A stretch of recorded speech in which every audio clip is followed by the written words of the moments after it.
get my 6. What's up, everybody? Welcome back to Homesteading Off the Grid, whatever the hell this channel's about. Today, as you can tell by the title, says it all right there. Whatever the title of the video says is what the video is about. Come on, it's social media. Of course, the article or the video is always exactly about what the title says.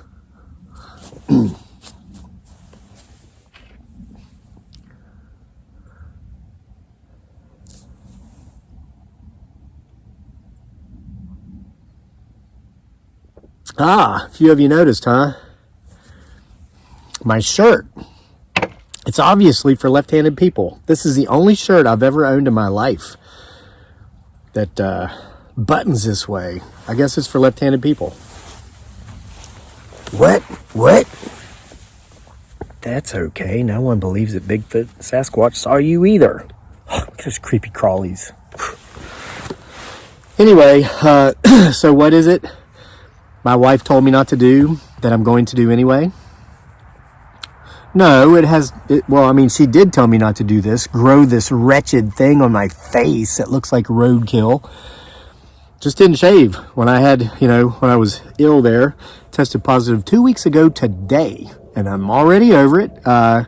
Feel great. I ran again this morning, went into town with the family today, ran some errands, had a wonderful New Year's Eve lunch.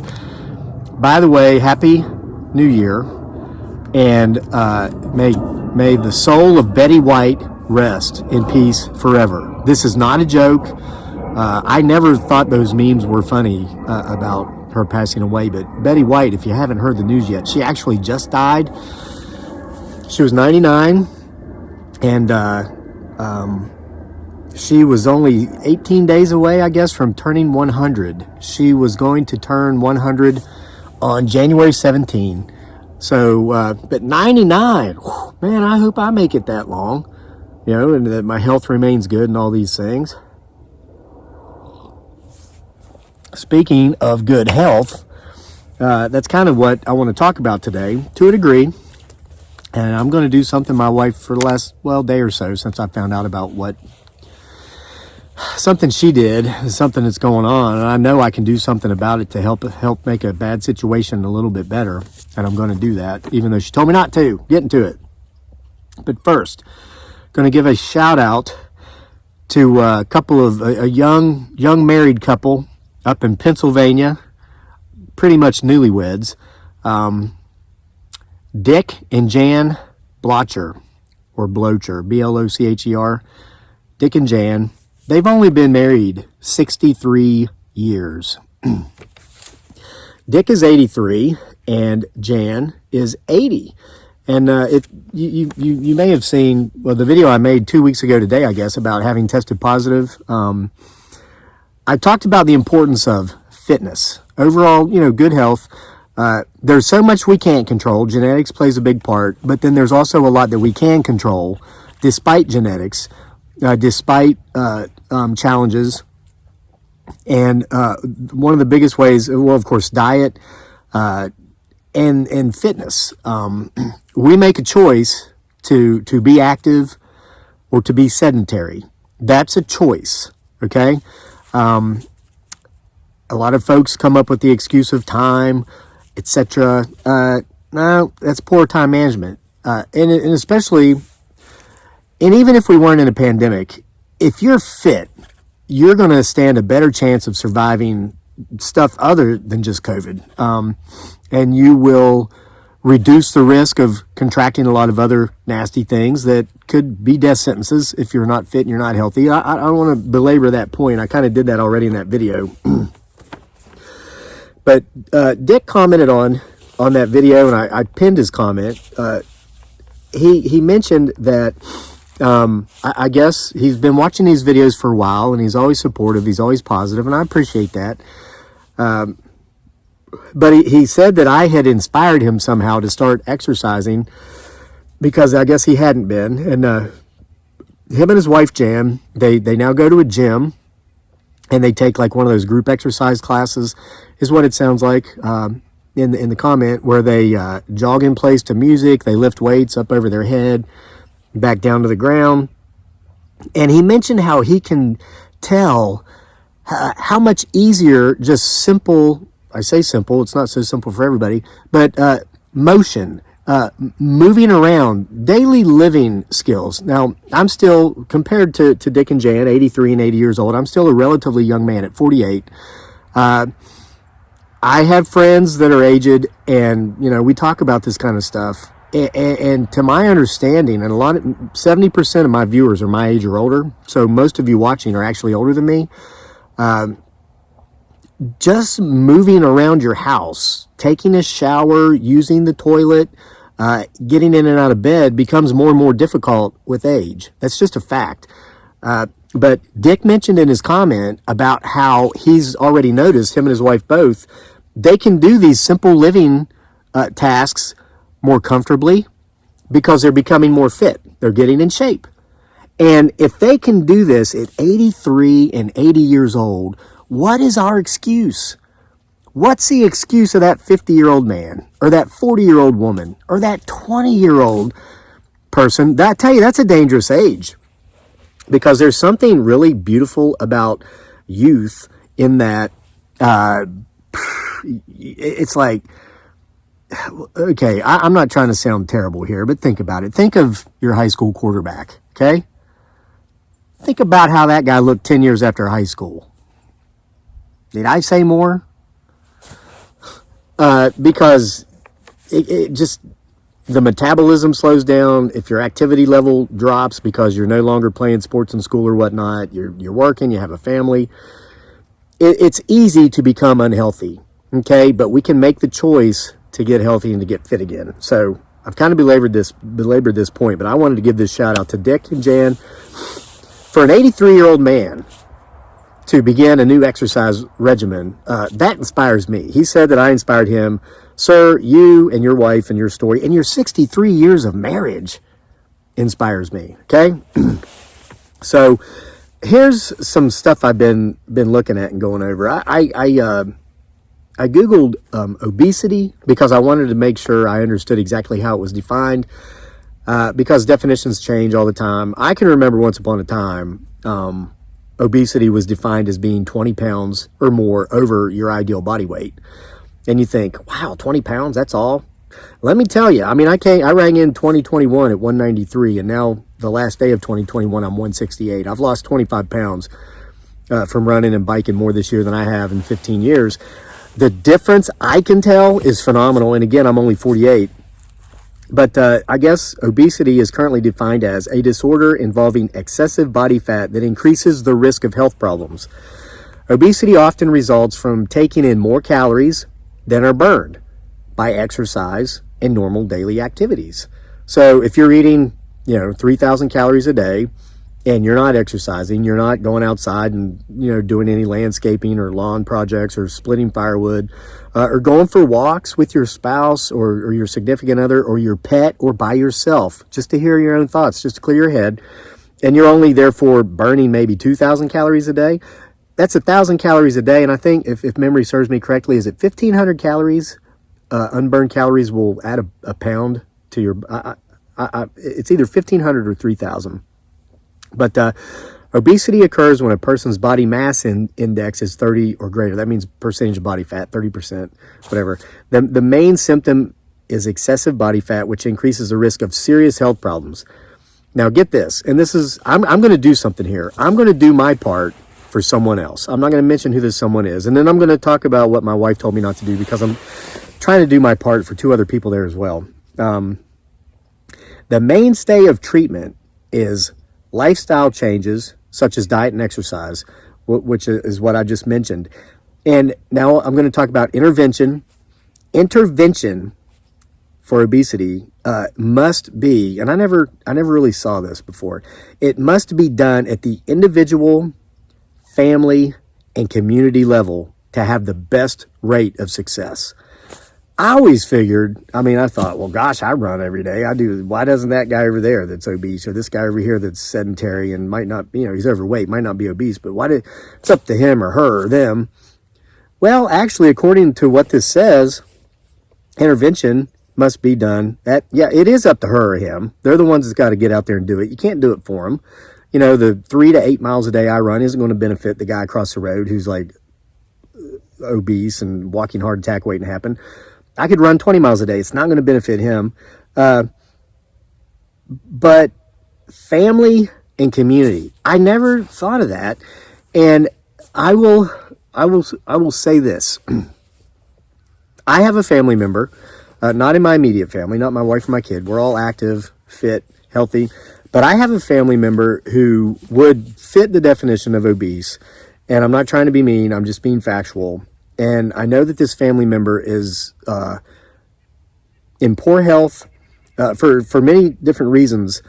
But I do believe, just knowing what I know about fitness and health, that if this individual were to lose a considerable amount of weight, this person would benefit.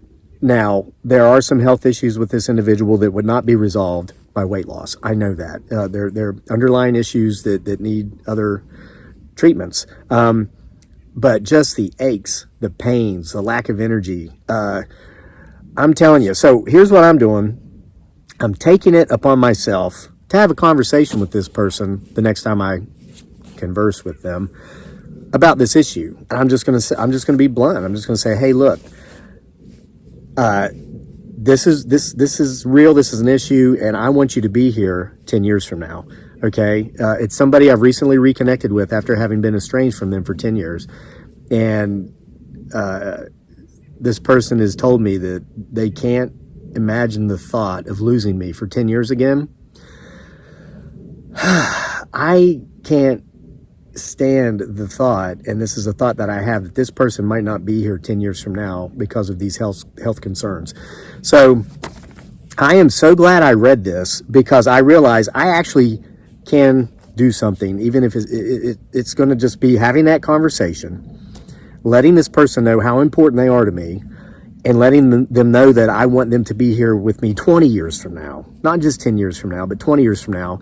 And I am going to encourage this person to do what they can. Listen, you got to start with baby steps. I mean, if you're overweight, you're out of shape, you're not fit, like Dick and Jan Blocher, I really hope I'm not mispronouncing their last name. It could be pronounced Blocker, I don't know. But they didn't say, oh gosh, this guy's right. This YouTube guy that everybody thinks is nuts is actually, he's right in this case. Let's go join a gym. They didn't go in there and run a marathon on their first day. And I bet you after 5 minutes of that exercise class, they were cream crackered, which again, for our English friends watching, means tired. Well, English, you guys know what it means. For our American friends, that's how they say worn out in England. You start with baby steps and you build up. So I'm taking it upon myself to encourage this family member to start with those baby steps, and even take many of those baby steps with them when we're together. And so I want everybody watching to think of somebody in your life, maybe a family member, maybe a friend, maybe a coworker that you just really get along really well with. And it can be a touchy subject, I mean, let's face it. When you're having this conversation, you're very politely saying, hey, you're fat. Nobody wants to be told that. Okay, but at the same time, the facts are that if that is your situation, you are doing some serious damage to your health. And for those of us who care about you, we don't want to see that. We don't want to see it. Okay. So, and if you had a family member or a loved one or a friend that maybe had an addiction problem, interventions with that are common. Dude comes home from work one day and wow, his wife's in there with his sisters and his brother and his best friend and an aunt, and they're like, you going to rehab. This is the same thing. It's the same thing. This is just as deadly. Here some time back, I think obesity actually surpassed cigarette smoking for the number one cause of premature death in America. All right, so let's take care of ourselves, but let's help make sure that those we care about are taking care of themselves too with our encouragement, okay? Now, here's what my wife told me not to do. And guys, listen. There was a typhoon in the Philippines here recently. It was called Odette. We lived the year before I came back to the U.S. and 2 years before I brought Dearly and Daniel over, because I had to come over, get her visa and all that stuff so she could come legally. I had to get back on the, oh man, I almost said I had to come back and get on the grid. That would just be ruinous for this channel. I'm supposed to be off the grid.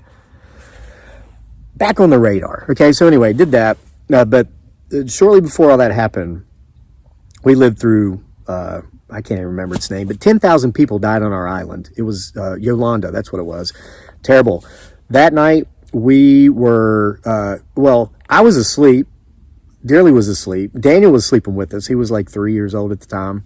Well, Dearly's little brother, Avel, great kid. He's like 24 years old now. And I kind of like, he lived with us the whole time I lived over there. And he was a wonderful kid. He helped out with Daniel. He helped out around the house. He went to school, and we supplied his needs for him. We made sure he always had lunch money, lunch at school, clothes, his books. You don't get free books in the Philippines. You got to buy your books. They're not a wealthy country like the United States. All this stuff that here you go to school, you got everything. It's not like that over there. You got to buy it. So we would make sure his needs were met. If he ever needed had any medical issues, we'd take him to the doctor. We were raising him like our own kid. And I'm hearing some strange noises, like a howl. So anyway, he comes into the bedroom, flips on the light. I'm like, well, I was going to cuss him Visayan, but a lot of folks here probably understand Visayan. We have some Filipino followers too. And I don't want to say bad words, but I said a bunch of bad words in.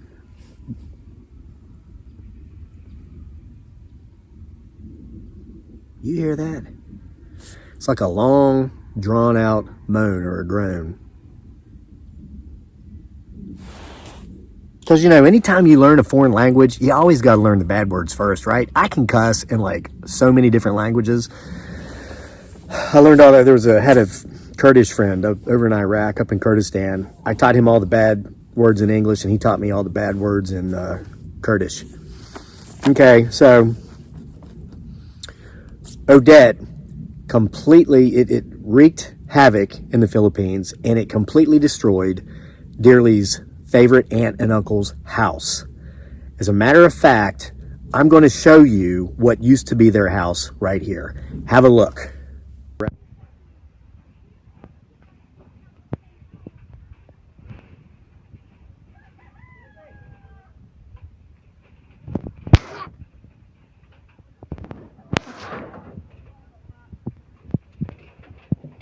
Say hi. Wala tay balay.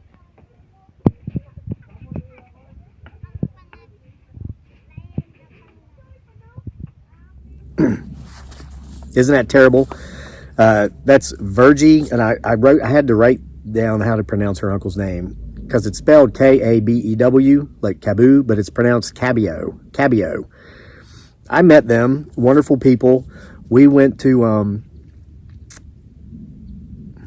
it was in the Visayas, the middle region of the country, Cebu. And we spent a few days at this beautiful place called the Shangri-La. Nice resort on the beach, white sand, crystal blue water, the water buttoned up left-handed. And Virgie and Cabio, who lived close by there, knew we were there. Dearly told them. They came to see us, and they spent a day with us. Well, here's what I remember. Her uncle, didn't say a word the whole time. And I'd talk to him, and he'd laugh.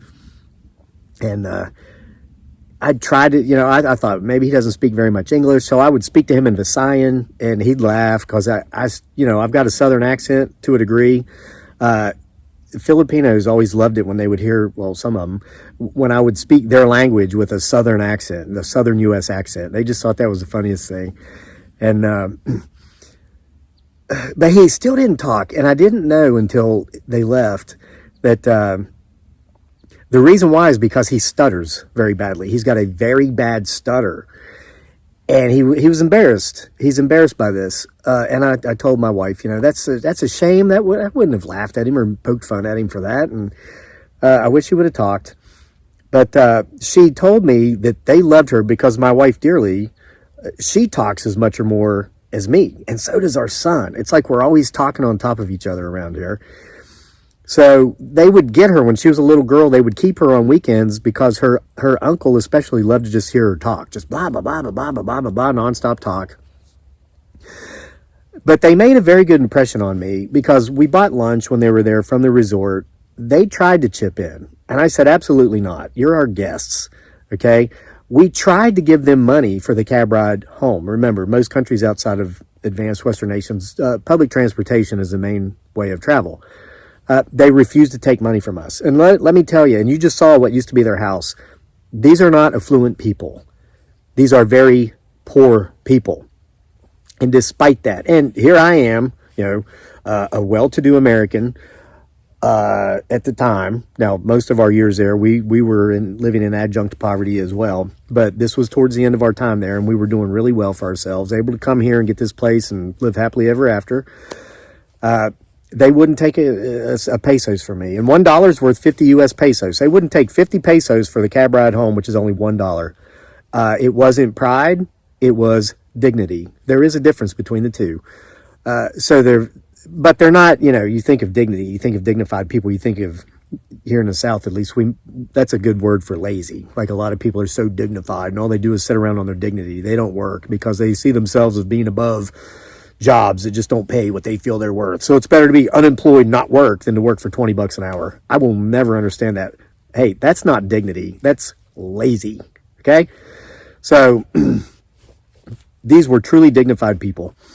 Well, sometimes I watch my wife's videos, not often, but sometimes. And I saw that she made one about 4 or 5 days ago where she shared with her viewers, which are many of you. Her channel's name is Life with Dearly, by the way. If you don't watch my wife, you should go watch it. She's so cute. She made a video about the storm and what had happened to her aunt and uncle and how it affected them. And I guess she was trying to raise some funds to help them. So I saw this video and I'm like, honey, what's going on? Because I knew about the storm, and she told me her aunt and uncle had been hit, and but I would say, how are they? And she kept saying, well, they're okay, because she knows me. I'm getting to it.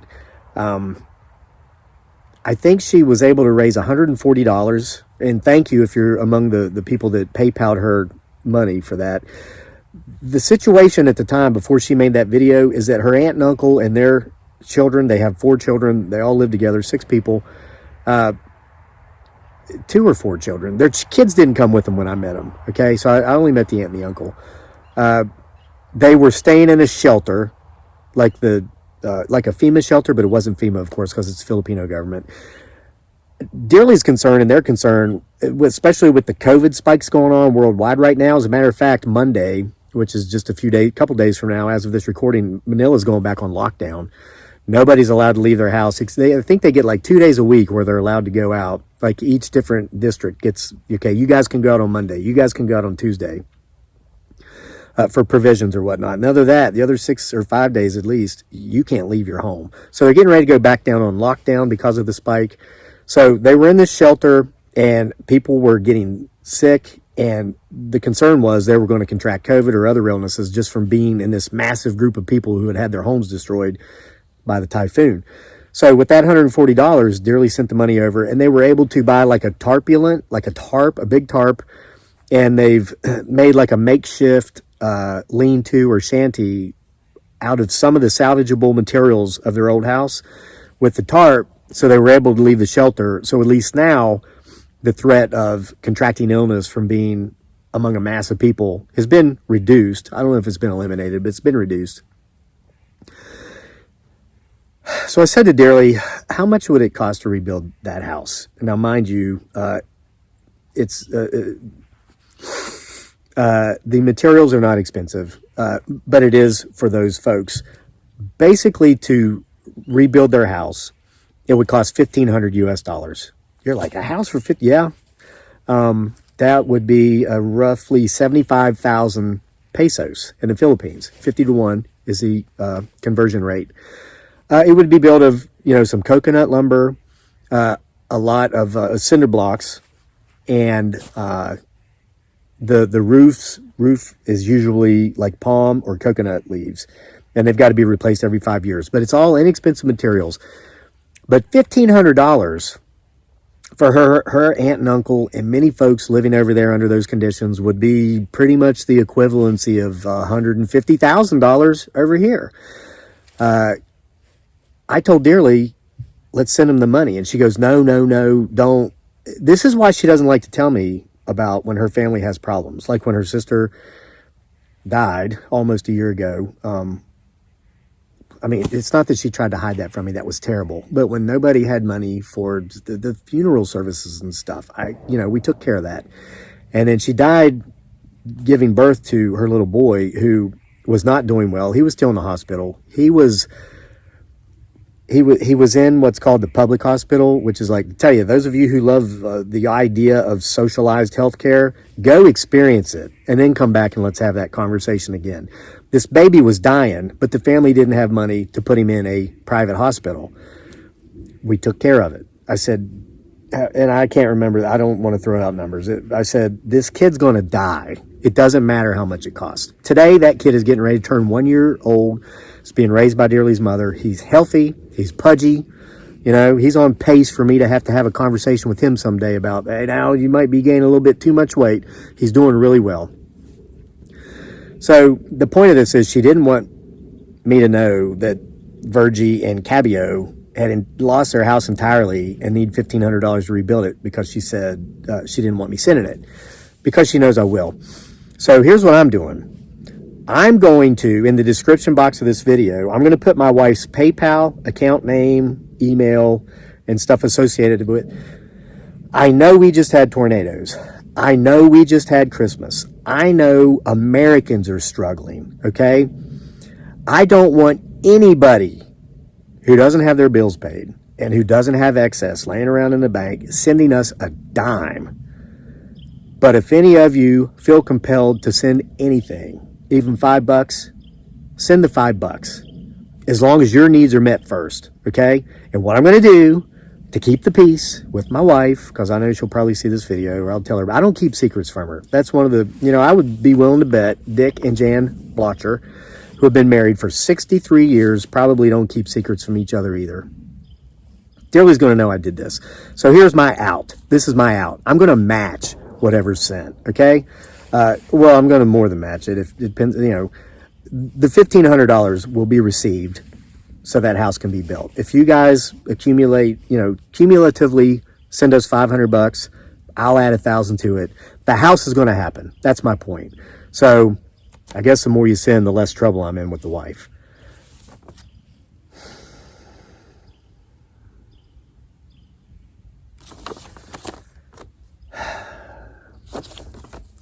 Tell you, these are tough. I don't want to say tough times, because everybody can go through tough times. These are very interesting times.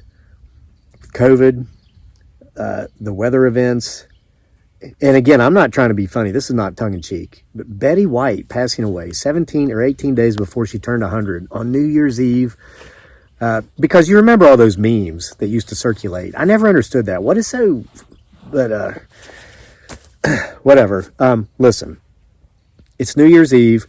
I hope everybody out there celebrates safely. Okay, I would like to use the word responsibly, but come on, man. Dude, it's New Year's Eve, okay? But please be safe. And listen, truly, if you are going to drink, please don't drive. Have a designated driver. Call a cab, call an Uber. But have some fun. And here's to hoping that 2022 is the best year so far of all of our lives.